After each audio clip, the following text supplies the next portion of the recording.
Hello and welcome to Writing America, Pages and People. If you're here to learn about an American author and some of their works, then you're in the right place. My name is Rachel Rigolino and I'm an instructor in the English department at the State University of New York at New Paltz. So come on, we'll watch this video and leave some comments below.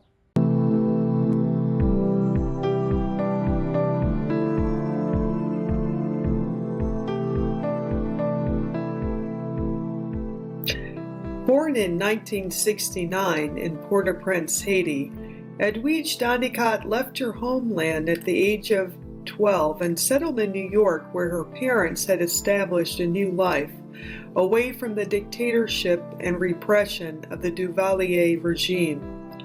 Although her parents hoped she would develop an interest in science and medicine, Edwidge loved listening to stories, reading literature, and writing. She was an exceptional student, earning a BA in French literature at Barnard College. And a 2017 article in the Village Voice, she remembers her years at Barnard fondly. Quote, "I would finish my class on Jane Eyre and then get back on the subway. My commute was an hour and 20 minutes, so I did a lot of work on the train.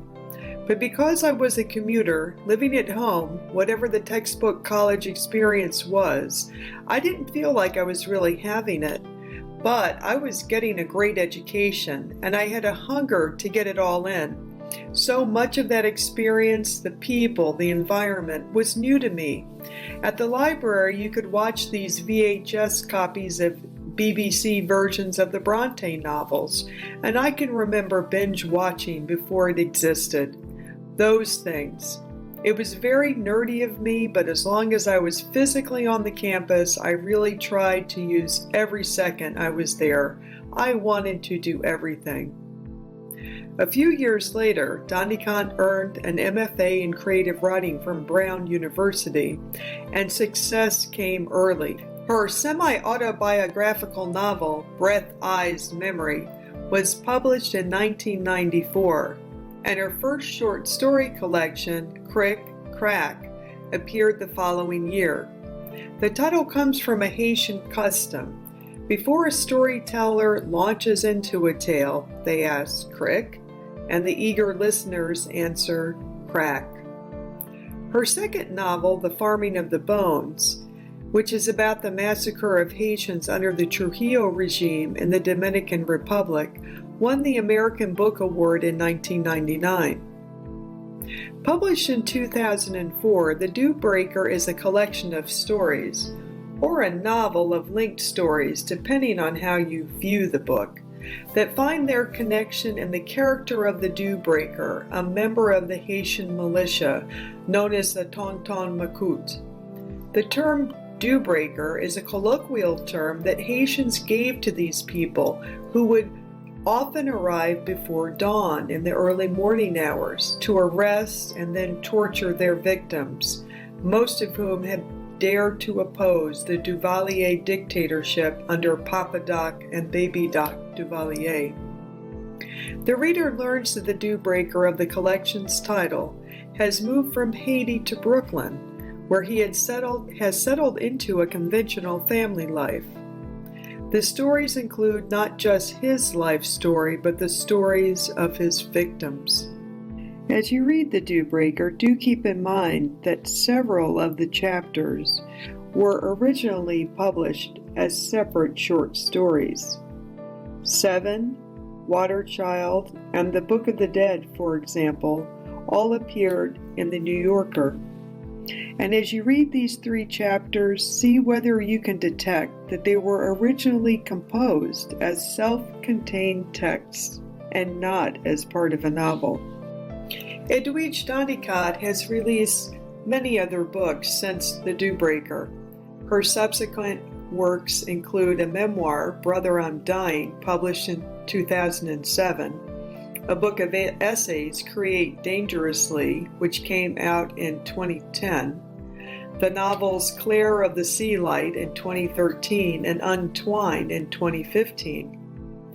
Interestingly, she has also gone on to write several children's books, including 8 Days, a story of a young boy who survives the Haitian earthquake, and Mama's Nightingale, which is about a little girl whose mother has been detained in a prison camp for trying to enter the United States illegally.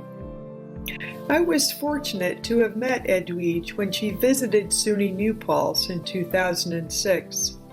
Along with the town of New Paltz, first-year students at SUNY New Paltz read The Dew Breaker, and she came to campus to discuss her memories of Haiti as well as her experiences as a writer.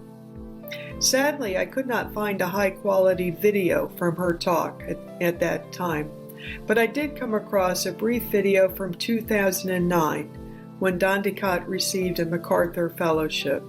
Enjoy. I'm a fiction writer and memoirist, essayist. I write about the Haitian-American experience in the United States and in Haiti. I was inspired very much by storytelling. Growing up in Haiti, I was told lots of stories, and I wanted in my own way to become a storyteller. Migration, coming to the United States, certainly heightened the desire to tell not only stories of what it was like to have lived in Haiti, but also what it is like to live in the United States. When I was little, I would just look in awe, up at adults telling stories. My grandmothers, my aunts, and other people in the neighborhood where I lived, I would be in awe of their storytelling because they seemed so powerful and transcendent in that moment, even though they were considered powerless in their lives because they were poor and they were not necessarily readers and not powerful people in the society, but just powerful people with the word. Receiving this fellowship is just incredibly, awesome in the sense that it means that, in the busyness of life, of being a writer, of being a mother of 2 young children, it gives me a space, the opportunity to have a pause and really consider where I want to take my work next.